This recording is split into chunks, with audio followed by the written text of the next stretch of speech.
Hi there guys, I hope you are having a good day. Now, Peter Fury, trainer of Huey Fury, has said that Anthony Joshua needs to be on his A game going in there with Kubrat Pulev, because Kubrat Pulev will come in tip-top condition, and he's a very good fighter, good jab, and he is underrated as well. So if Anthony Joshua is not 100% and does not focus purely on this fight, and maybe floats away looking at a Alexander Usyk fight or Tyson Fury, then this fight could very well end up in the same way as the first Andy Ruiz Jr. fight. Now, Kubrat Pulev is not necessarily a huge name.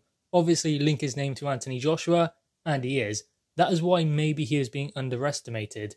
But Kubrat Pulev is no pushover. Kubrat Pulev is a good fighter. Yes, he's, 39, 40, but that does not mean much when you consider that Alexander Povetkin is 40 years old. Yet still, he's doing pretty well in his career. He is still at the top level in the heavyweight division. Last time out, had a good draw against Michael Hunter, where in that fight, he looked out on his feet in the first round, clawed his way back in, 40 years old. So age is a kind of a stigma, so you don't really have to buy into that too much.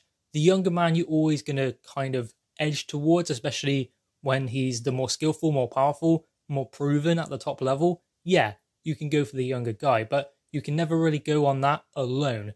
The younger guy doesn't always beat the older guy, because the older guy has a lot more experience. And, I mean, Kubrat Pulev doesn't necessarily have more experience than Anthony Joshua at the top level, at world level, but he does have a lot of experience in the amateur ranks, and as a pro as well. So, Kubrat Pulev is a tough fight for Anthony Joshua, as tough as he makes it. Anthony Joshua can make this fight a little bit more simple if he wants to, but if he goes in there a little bit edgy and thinking that, okay, I'll get this guy out of the way, then I get Usyk, then I get Tyson Fury, the undisputed fight, great. That's not the way to look at it. Kubrat Pulev is the guy he is fighting, no one else. Forget about Usyk, forget about Tyson Fury. Kubrat Pulev is number one priority. He is the one who can upset all of that. So this is Anthony Joshua's undisputed fight, if you like. I know it's not, it's a mandatory challenger, but that's the way he must look at it at this level, because everyone is looking for their opportunity. Everyone wants to be a world champion. And this is the last chance for Kubrat Pulev. No more after this. I mean, yeah, he can continue, but this is Kubrat Pulev's best chance to become world champion. Now, Peter Fury said that Anthony Joshua must back Kubrat Pulev up. He must go in there, but educated, and apply pressure, be explosive and fast. He cannot go in there expecting to land a double jab, right hand, and knock Kubrat Pulev out, because that won't happen. And I agree with Peter Fury on that. I think that Anthony Joshua has to box him early doors, pressure him, close him down, but educated pressure. Make sure that he is using his angles as well, because Kubrat Pulev is good with his footwork, but he's very upright and doesn't really deal with angles all that well. That was when Huey Fury fought him, managed to catch him when he was using angles. That was when Kubrat Pulev only struggled with Huey Fury. So if Anthony Joshua can create angles and come around to the side, administer a double jab and then come around with the right hand, and then come back and change direction again, then Kubrat Pulev is going to struggle with that kind of movement, because he is a bit flat-footed. He has good movement for the size he is, but ultimately he's not going to deal with someone who constantly changes direction. And Anthony Joshua can do that. We saw it in the second Andy Ruiz Jr. fight. So if Anthony Joshua goes in there and gets behind his boxing, maybe outboxes Kubrat Pulev within the first few rounds, then starts going for the knockout. But if he goes in there looking for the knockout, loading up like he did in the first Ruiz fight, then there could be problems. Because Kubrat Pulev does close distance quite well, and he does fight reasonably well on the inside. Not brilliant, but he fights well on the inside.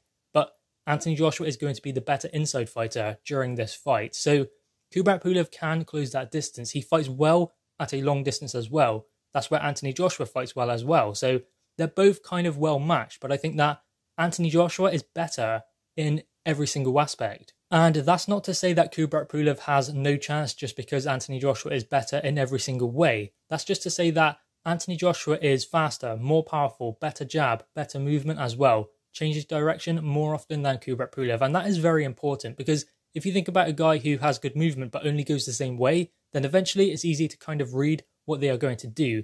You can start cutting off the ring and closing them down, and they like to have space behind them to move into. If you start closing them down, they no longer have that space to move into, meaning that they have a game plan where they're fighting on the front foot and coming around to the side using that angle, but then you start putting them on the back foot, their game plan goes out the window, and what do they do then? So it's easy to disrupt someone's rhythm when they are quite one-dimensional. It's about being unorthodox, moving left, moving right, changing direction, changing height as well, coming under those hooks and jabs. Now, what I noticed with Kubrat Pulev in his fight with Hughie Fury, which is not the same fighter as Anthony Joshua, of course, but I think that Kubrat Pulev maybe sees a bit of a weakness in Anthony Joshua and will attempt to exploit it. So I think that he will start maybe rushing forward and being a bit braver than he would have done if he fought Anthony Joshua in 2017, because he believes there is a vulnerability there. So against Hughie Fury, he was rushing forward, and not all the time, but he was coming over his front foot. Now, when he does that, he was falling in and leaning on Fury. And he will do the same against Anthony Joshua, but Joshua can adjust his feet and move around to the side, throw a check hook, and Kubrat Pulev could very well walk straight onto that, or even a short uppercut on the inside. Something that, again, Kubrat Pulev would not see coming. And if Kubrat Pulev does close the distance very quickly, Anthony Joshua can hold his feet, plant his feet, and then when Kubrat Pulev comes crashing into him, he can spin around to the side and work those body shots in as well. So there are many different ways that Anthony Joshua can exploit what Kubrat Pulev will do in the ring when they get in there in November or whenever this fight will take place. Anyway, guys, what are your thoughts on this? Make sure you leave your thoughts in the comments below, leave a thumbs up, and subscribe if you are new. Thanks, guys.